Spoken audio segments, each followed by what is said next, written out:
नमस्ते। आज हामी काठमाडौँ कापनको सहयोगी आयुर्वेद र एक्युपङ्क्चर क्लिनिक बारेको जानकारीमा अलिकति गहिरिएर हेर्दैछौँ। केही परम्परागत उपचार विधिबारे कुरा गरौँ न त। एकदम यो स्रोतले खासमा 4वटा मुख्य उपचार विधिहरूमा ध्यान दिएको देखिन्छ। एक्युपङ्क्चर, आयुर्वेदिक मसाज, अनि त्यो वाष्प स्वेदन र कपिङ थेरापी। हो, यी 4वटा। आज यिनै विधिहरूले कसरी काम गर्छन् अनि के फाइदा हुन्छ भनेर यो स्रोतले के भन्छ त्यसमै केन्द्रित बनौँ है त। हुन्छ, सुरु गरौँ एक्युपङ्क्चरबाटै। यो त निकै पुरानो चिनिया विधि हो नि, होइन? हो त नि। जानकारीमा यसले कसरी काम गर्छ भनेर केही लेखिएको छ? स्रोतमा लेखिए अनुसार चाहिँ यसमा एकदमै पातलो सियो प्रयोग गरेर शरीरका निश्चित ऊर्जा बिन्दुहरूमा घोचिन्छ रे। ऊर्जा बिन्दु? हो। अवधारणा चाहिँ कस्तो भने शरीरमा ऊर्जाको एउटा प्रवाह हुन्छ, त्यसलाई सन्तुलनमा ल्याउने भन्ने हो।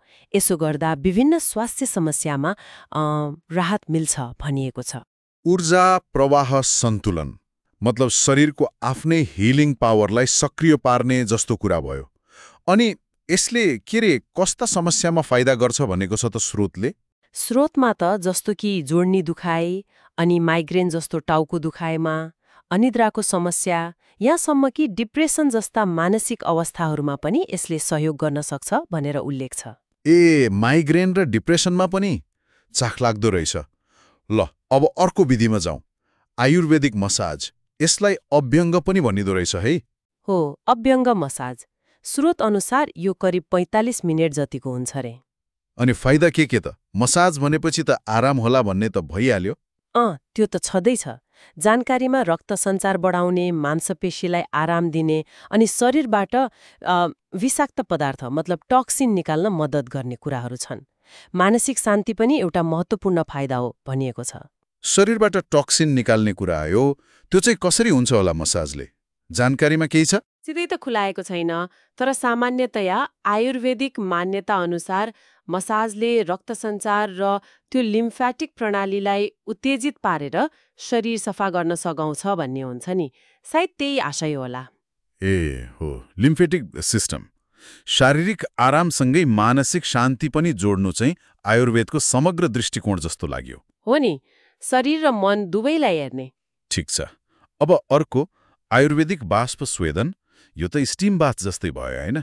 के फरक छ यसमा? हो, स्टिम बाथ नै हो, तर यसमा चाहिँ विशेष जडीबुटी मिसाएको वाफ प्रयोग हुन्छ रे। त्यो वाफले शरीर तताएर पसिना निकाल्ने विधि हो यो। जडीबुटी मिसाएको वाफ। अनि फाइदा चाहिँ? जानकारी अनुसार यसले खास गरी बाथ माने आर्थराइटिस अनि शरीर जकडिने समस्या र छाला सम्बन्धी रोगहरूमा बढी फाइदा गर्छ भनिएको छ। पसिनाबाट शरीर शुद्ध गर्ने अवधारणा भयो। जडीबुटीले गर्दा अझ प्रभावकारी होला है। ल, अन्तिममा कपिङ थेरापी। यसको बारेमा के छ त? कपिङ थेरापीमा चाहिँ छालामा कप जस्तो भाँडो राखेर भ्याक्युम जस्तो बनाइन्छ, मतलब सक्सन पैदा गरिन्छ। यसले रक्त सञ्चार बढाउने, पुरानो दुखाइ कम गर्ने अनि मांसपेशीको तनाव घटाउने काम गर्छ भनिएको छ। त्यो कप राखेर रातो दाम बस्ने खालको? हो, त्यस्तै। अनि यो विधि खेलकुद क्षेत्रमा पनि स्पोर्ट्स थेरापीको रूपमा एकदमै लोकप्रिय हुँदै गरेको कुरा पनि स्रोतमा उल्लेख छ। Sports therapy? खेलाडीहरूले मांसपेशी रिकभरीको लागि प्रयोग गर्छन् होला नि? त्यस्तै देखिन्छ। जानकारीले खेलाडीमा लोकप्रिय भने पनि यसको जुन फाइदा छ नि, रक्त सञ्चार बढाउने र दुखाइ कम गर्ने, त्यो त सामान्य मान्छेको लागि पनि उत्तिकै काम लाग्ने कुरा हो, तर त्यो स्पष्ट चाहिँ पारेको छैन। बुझ्यो। त्यसो भए आज हामीले यो क्लिनिकको जानकारीलाई आधार मानेर 4वटा परम्परागत विधि हेर्यौं। एक्युपङ्क्चरले ऊर्जामा काम गर्ने, आयुर्वेदिक मसाजले शारीरिक र मानसिक आराम दिने, वाष्प स्वेदनले शुद्धिकरण गर्ने अनि कपिङ थेरापीले रक्त सञ्चार र दुखाइमा राहत दिने। यिनै कुराहरू प्रस्तुत गरिएका रहेछन्।